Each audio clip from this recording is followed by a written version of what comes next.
ঘটার আগেই ইমাম খোমেনি গ্র্যান্ড মুসাল্লা মুখরিত হয়ে ওঠে শোকাতুর জনতার পদভারে। কারো হাতে প্রিয় নেতার ছবি, কারো হাতে জাতীয় পতাকা আর বিভিন্ন ব্যানার। তারা এসেছেন তাদের শেষ আশ্রয়, তাদের একমাত্র ভরসাকে শেষবারের মতো একটিবার দেখতে।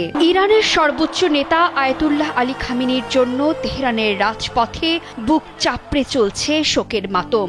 লাখো লাখো মানুষের চোখে বাঁধ ভাঙা কান্না। কেউ বুকে খামেনির ছবি নিয়ে ঘুরছেন, কেউ বা উদ্ভ্রান্তের মতো হাঁটছেন। রাজপথে কাঁদতে কাঁদতে ছুটে এসেছেন নারীরাও। আন্তর্জাতিক সংবাদ সংস্থা এএফপি এবং ইরানের বিভিন্ন সংবাদ মাধ্যম জানিয়েছে, গ্র্যান্ড মুসাল্লার দিকে যাওয়ার প্রধান সড়কগুলোতে সকাল থেকেই কালো পোশাক পরে অজস্র মানুষ ভিড় করছেন প্রিয় নেতাকে বিদায়ের জন্য। শোকাগ্রস্ত কেউ কেউ আর্তনাদ নিয়ে বলছেন, তিনি ছিলেন এই জাতির একমাত্র ভরসা। আমরা আজ তাকে বিদায় বলতে এখানে এসেছি। কেউ বলছেন, তিনি কেবল একজন রাজনৈতিক বা ধর্মীয় নেতা ছিলেন না, তিনি ছিলেন এক পরম পিতা, যিনি চরম সংকটেও ইরানকে রেখেছিলেন অবিচল। তেহরানের রাজপথে শুধু পুরুষ নয়, পাশাপাশি হেঁটে হেঁটে শোকের মাতম করছেন নারীরাও। সড়কে যান চলাচলে বিধিনিষেধ থাকলেও কয়েক কিলোমিটার পথ হেঁটেও অনুষ্ঠানস্থলে যাচ্ছেন তারা।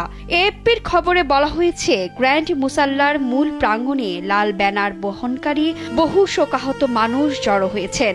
ইরানে লাল পতাকা এবং ব্যানার প্রতিশোধের প্রতীক হিসেবে বিবেচিত হয়। সমবেত জনতার একটি অংশকে আমেরিকার মৃত্যু এবং প্রতিশোধ স্লোগান দিতেও দেখা গেছে। এই মহানায়কের বিদায়ে কাঁদছে শুধু ইরান নয়, স্তব্ধ গোটা বিশ্ব।